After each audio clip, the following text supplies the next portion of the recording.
Guradevi recounts in May of 1980. Every gesture, every action is used by Babaji to teach us something through this drama we call life.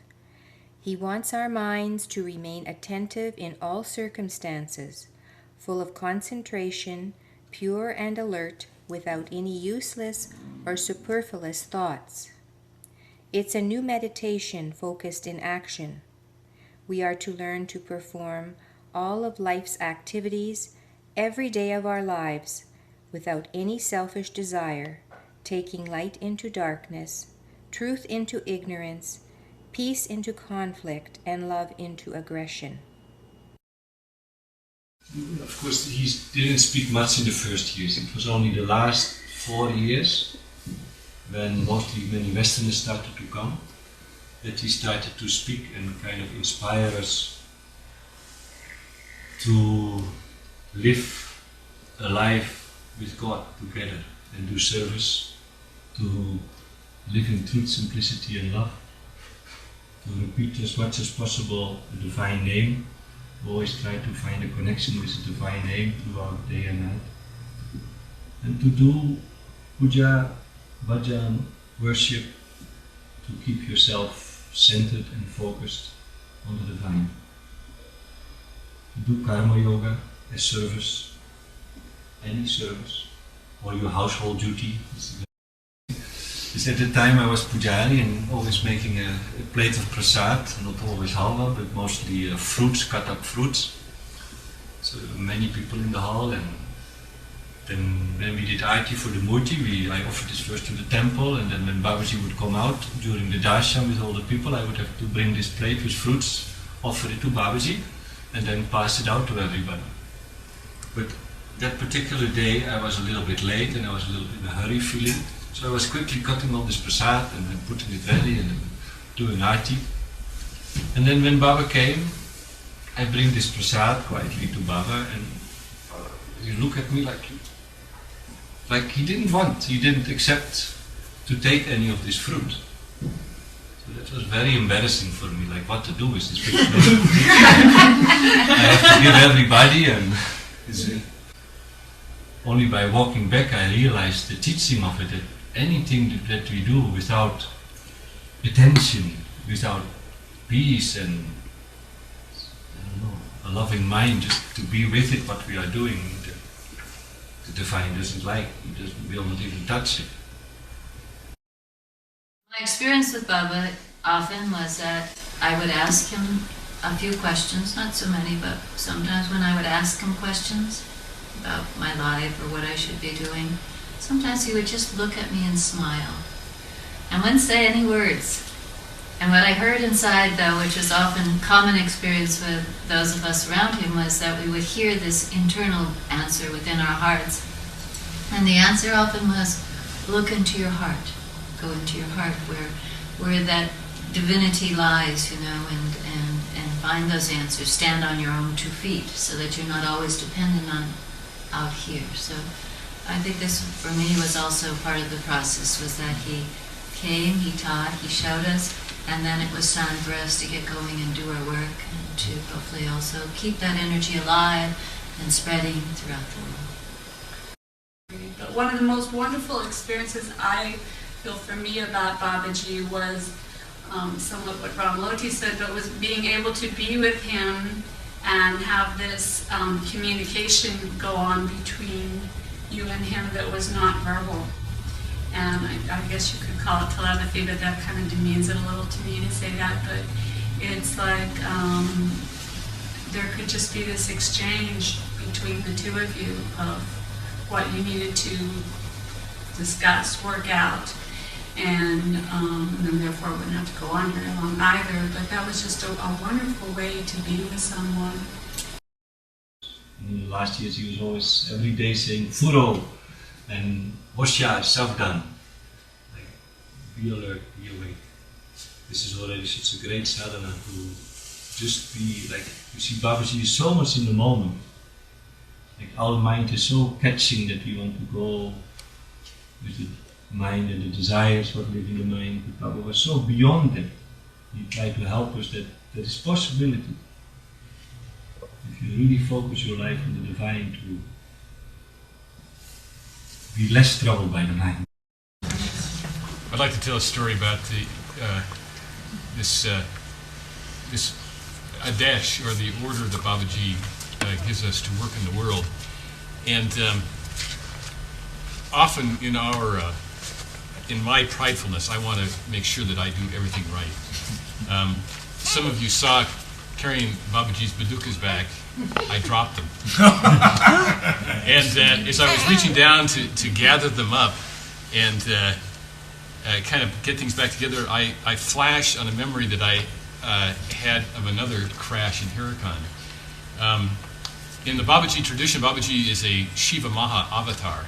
So he's a manifestation and an incarnation of Lord Shiva, and one of Lord Shiva's sacred objects is his kamando, or his bath, his bathing bowl. It has a kind of a double-bottomed round with a handle on the top. And every day after Babaji's bath, he would have us carry the kamando back up to the temple full of water, so that he would offer water at the temple. And going up the stairs one afternoon with this sacred object in my hand, I tripped, fell, and broke the kamando, cracked it. And truth is, I don't have a clear memory about what happened afterwards, but I knew that I had done in this sacred object. The next memory I have is that we were using something else for the bathing. But time and time again, I would make mistakes at Haidakhan, kind of mistakes in assigned duties. But in all of that, and especially in this one instance of breaking the sacred object that Babaji had used literally ever since I could remember after being there, I got no heat for it. What I got the real heat for was what was happening in my heart. So if I had pulled back, or was doing something of violence or disregard for others, that's when the hammer came down on me. But mistakes in the world, as we try to do our duty, wasn't paramount for him. You can break the kamando, you can drop the padukas, but woe be to you who in your heart violated a trust against others, or bear harm, or bear a grudge against others. That kind of violation was so important to him, and he knew you. I mean, he was with you. There was no question about his knowing your heart, and a sense of intimacy of your thoughts and your heart and your attitude.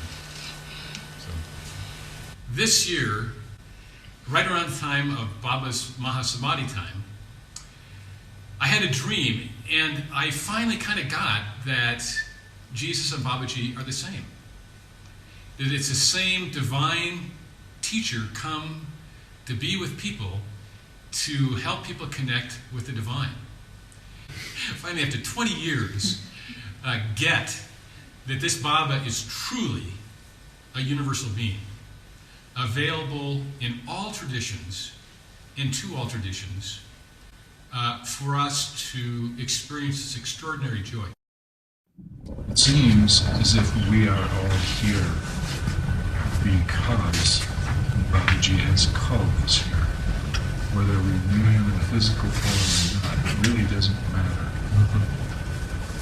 We are here because we have been called here, like close encounters of the third kind. And people just have this inner feeling and this inner knowing, and they end up at the mountain. And it's a very similar experience with Babaji, and it's extremely palpable and it's extremely real. And acknowledging the fact that he is the master puppeteer, I would like to acknowledge the open-heartedness and the courage of those people here who never met Babaji in body. I don't know if I could ever have done that.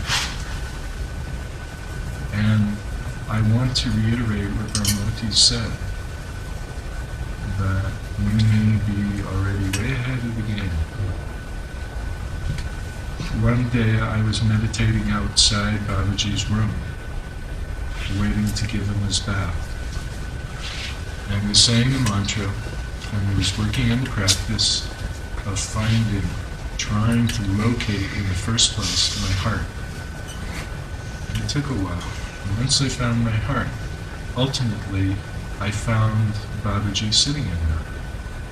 And it was a very visual experience, and I looked down, and there he was, sitting there looking back up at me, smiling. And just when I was getting all tripped out about that, I heard a sound, and he was standing right in front of me. And he just looked down at me and he said, "Now your work is finished."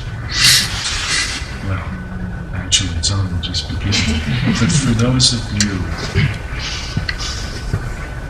who never met him, you still have experienced great good fortune in being